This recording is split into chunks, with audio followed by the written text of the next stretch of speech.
Hello, welcome to the South Asia Insider Weekly. You're watching this exclusively on Josh and WebTV on YouTube, Instagram, and Facebook with the stars of the hit Broadway plays Aladin and Lion King. Today, I'm Michael James Scott. I play the genie in Aladin. This is L. Stephen Taylor, and I played Mufasa in The Lion King on Broadway. This day's going so far. It's pretty busy, I imagine. It's good. Yeah, it's great. I mean, we get to chat with awesome outlets like yourselves. I mean, it's really important and such I think a very special day to be able to get to have chats with outlets that are geared towards folks of color, around, and that it's a wonderful, wonderful thing, I think. Yeah. That's great. And then how does it feel to be part of such a big production? Be on Broadway, be the stars as well? It's amazing. we both, we get to play pretty iconic roles. Being a part of this kind of a show, this kind of legacy is a gift. We're celebrating 30 years of Disney on Broadway. We're 10 years of Aladin on Broadway, and going into 28 years on Broadway for Lion King. That's pretty epic. So there's nothing to be mad about there at all. Literally nothing. Yeah, I mean, definitely. I feel like you feel the gravity of like the legacy that you get to be a part of. But I think that with that, it's like just the celebration of it all. It's like, I mean, we get to be part of two iconic shows that are so culturally rich and diverse, and we've both been a part of them for such a long time. Both of them are doing very well. Knowing that we get to be part of somebody's first experience who looks like us, you know what I mean? Somebody's first experience on Broadway is just, it's magic. Yeah, that is magic. And how do you guys feel? These are some of the longest running Broadway shows. How does it feel being part of that as well? Do you think that you're able to contribute that uniquely to yourself when you're playing your roles as well? And how do you feel you bring yourself to the table? Ooh, that's a good question. I think that 20. So I've been a part of the show for 19 years. I haven't been doing Mufasa for that long, but I think that But you've been doing Mufasa for... I've been doing Mufasa for 10 years. for 10 years.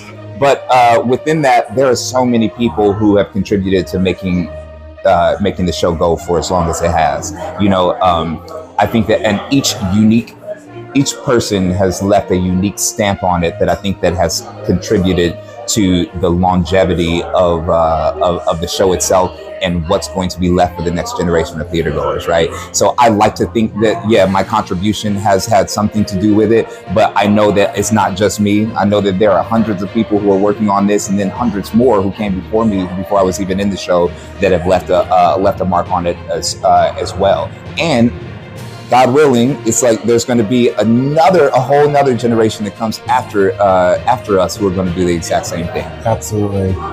Yeah, I mean, Elle says it all, and I don't think people really know what it takes to just put up one Broadway show, let alone 21 productions globally happening worldwide with Disney on Broadway. But the team of it all, it's a village of people really crafting, at the top of their game, crafting every kind of thing that they do into putting it into the show. And that legacy is why our shows have such incredible longevity, right? And why it will continue. We both, we obviously the leadership of Disney on Broadway, of course, but then sprinkled in that, we have our own creative teams for each show, and what that actually brings to the show. And then the companies, like it's then the cast, then that it's like it's all this circle of life, if you will, of so many fabrics of people who's touched the show, and friends and colleagues of ours that who we know and love, who've left, who've gone, and like you said, we'll always have that special thing that they also put onto it. So you can't really think about it just being the legacy that you leave, because you are, you know, it's about the collective. And how does it? Are there any specific fan moments or audience reactions, like sightings, things like that, that you have? Anything memorable? Elle has an amazing. You have to tell the one that happened for you at the store. Sure. That one, it's incredible. Sure. This happened actually when I was on tour. I had the opportunity to tour with Lion King for a while, and we went back to Wisconsin. I did the show in Wisconsin, and I met a family at the stage door. It was a mom and dad and their 2 kids. Went back 2 years later and saw the same family, minus the dad. And I got a chance to talk to them at the stage door, and they spoke to me about how they almost didn't come back to see the show. But her daughter had talked her into buying tickets again and going to see it, you know, just kind of like in memory of their dad, because their dad had passed away. And when I got to talk to them at the stage door, they talked about that being the missing piece, the healing moment that they needed to come and sit in the same seats that they had sat in before, or the same theater that they had sat in before, watch that show, but now from a different perspective. And the healing moment of the song that I sing in particular is called They Live in You. And it speaks about what happens, you know, Simba's asking Mufasa, right, about what happens when you're no longer physically here with me. And he tells him that I'm always going to be with you up there. And them hearing that story in that moment helped them in such a healing way move past the grief of their father. So that is an iconic moment that sticks out in my head, that is just kind of a reminder of like how important it is, what we're doing, you know, how important what we're doing is.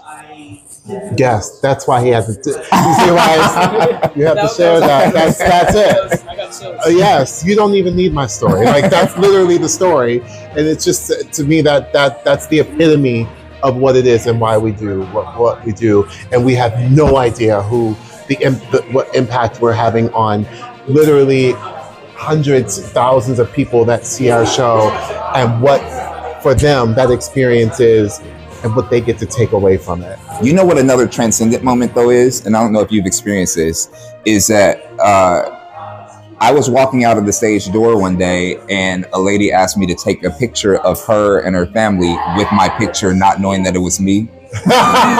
So that's another fan moment. That was like, I was like, you know what? That was a little humbling moment. It was like, you know what I mean? It was like, I took the picture of it. That is true. I actually have taken a photo for people, and the bus that I am on has literally come like, and it stops like literally right behind them, and I just am like, this is actually amazing. There's a New York moment. Like, there's a New York moment. Okay, that's it. That's what it is. You guys get into your character so well, that's why.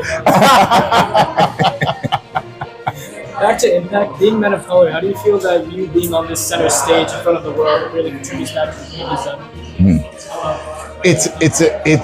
It's imperative. It's so important.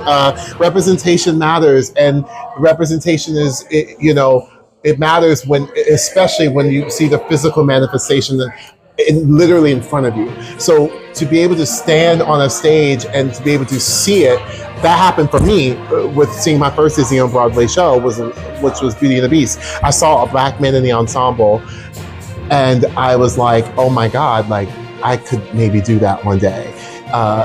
Be the dancing spoon in Beauty and the Beast, and I am the dancing spoon in Aladdin. I'm the dancing spoon, the fork, the knife, all of it, the kitchen sink of it. And so it's very important to know that it is possible. I come from Orlando, Florida. I come from a community of people who really cared. My parents did not know what we were like to do with their little chocolate chubby child who just wanted to sing and dance, but they said yes, and they figured out things to sort of like get us for me to do. But what if I could one day grow up to be the genie in Aladdin on Broadway? It is possible. It is absolutely possible. Any of it is possible. And so for me to be able to stand in that light and know that where I've come from, that it is possible, says to any little child out there that, and especially children of color, it is possible. I mean, you think about it, it's like we know how some media portrays Black men specifically, right? We know what is out there, and that is being fed to children, especially. When a young Black boy walks into the theater and then they get to sit in the seat and see something different than what they saw on the news. They get to see a Black father who's showing up for his community, who's standing in his power, who is also vulnerable, who hurts, who experiences fear, who handles it in such a positive way and is so grounded. They get to see that version of themselves. That is so important. And so the fact that we get to be that for somebody, because like Michael said, both of our desire to do theater was sparked by seeing a Black person on stage. And so being able to be that for somebody else is so important. And I'm really glad and lucky that it's like this particular show where, I get to play a character that I feel like is so, and this is going to sound crazy, but I feel like it's so close to me. And I only say that because he is a father and he's a leader, which is something that I desire and strive to be.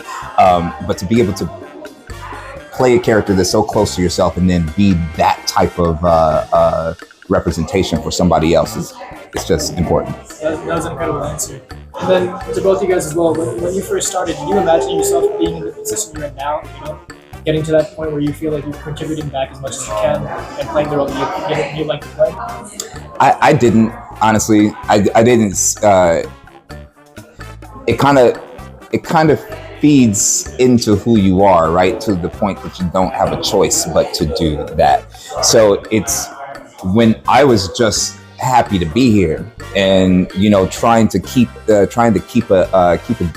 job, but being in the show for as long as I have, there is a responsibility that comes with that I know, like I'm keenly aware of what I have to do in order to set it up for the next person so they have it easier when they're coming in, right? So that is not something that I thought about coming in, but it's something that has fed into why I have been here for so long, I feel like, and definitely it feeds into the legacy that I want to leave.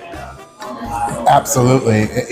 And you can't really, I think I always dreamt that one day I would be, I think, just in a position to do what I love to do, but, to star in a Broadway show, that had been a dream of mine, Being the genie on Broadway was never on my radar. So that surpassed major dreams for me that, when you dream big dreams, even bigger dreams, I always, as I would say, dream big and then dream bigger. And why that it's so important. And, you don't know, when you have these platforms, it's like, now what happens? Like, when you get it, and when you get these roles, when you get these opportunities, how do you continue the legacy that those behind you, those before you have put upon your path, right? You all, it's like the community of the South Asian insider that you didn't set out to say, we are the leaders of the community. No, you put out this outlet to be able to have a voice and for your people to be able to come and feel seen as well, right? And so that's the same thing for us. You want to be able to have a place for people to feel seen. And in these shows, we've been given a pretty incredible gift by it happens to come with the territory of the characters that we play, of just being able to be a part of the legacy of continuing on those leaders in the past who've been for us. And hopefully we can step into to try and somewhat fill some shoe to continue keeping it moving forward. And then would you want to give, what advice would you give to people that want to get to know you in and out? Do you. Do you. Believe in the thing that you have is special because no one else has it because they are not you. That's what I would say. Believe in your magic. That's also what I was going to say. But I will also add to that. It's I think that the things that make if you think about like your favorite performers and TV actors and people that you like to watch on TV, that's not the only thing that they do, right? So it's like make a rich life for yourself. Have a lot of different interests. You never know how that is going to feed into your into whatever your career is, whether it's acting or not. But it definitely makes for a more interesting person to watch on stage. The more experiences that you have, the more interests that you have, just be interested in things and people. And that is like, I feel like that has been a big contributor to like each of our success, would you say? Yeah. So it's like, just be interested and never lose that sense of wonder. An amazing mentor of mine when I first started out said to me, that theater was not his life, it was a part of his life. Yeah. And I didn't quite understand. I mean, I remember being really, really young and being like, okay, you know what I mean? And didn't really quite understand what that meant. And now, you get it. I get it. I get it a little bit more. And so, I say that to, if I do any kind of like master class or, do anything like that, it just, whatever the thing it is that you're doing, that it's a part of your life and not your whole life. That was great, by the way. And is there anything, on the top of your head, things that you want to just talk about, personal projects, goals, things like that? Personal projects, goals. Just anything that you want to mention. My goal is to stay fierce. Done. Check. And that is it. I am working on music actually, which I've been not for a while. I've kind of like I don't know, but I have been working on music and my own show. So stay tuned. What platforms are you on? Oh, Instagram, the Twitters, the Facebook of it all. And your album can be found though. Yes, my album can be found. Happy Christmas. Shall we? Yes. On all the streaming platforms. Yes. Yeah. How about you? Come on. TV and television and film star L. Stephen Taylor. Television and film, but also it's like I am currently writing some things. So it's like we talk about telling stories and telling stories the way that we want to be represented, right? Is where I'm putting the next part of my journey is all about writing and cultivating spaces for our stories to be told. So that's what I'm working on. We'd love to see it someday. Thank you. Appreciate it. Thank you so much. Thank you.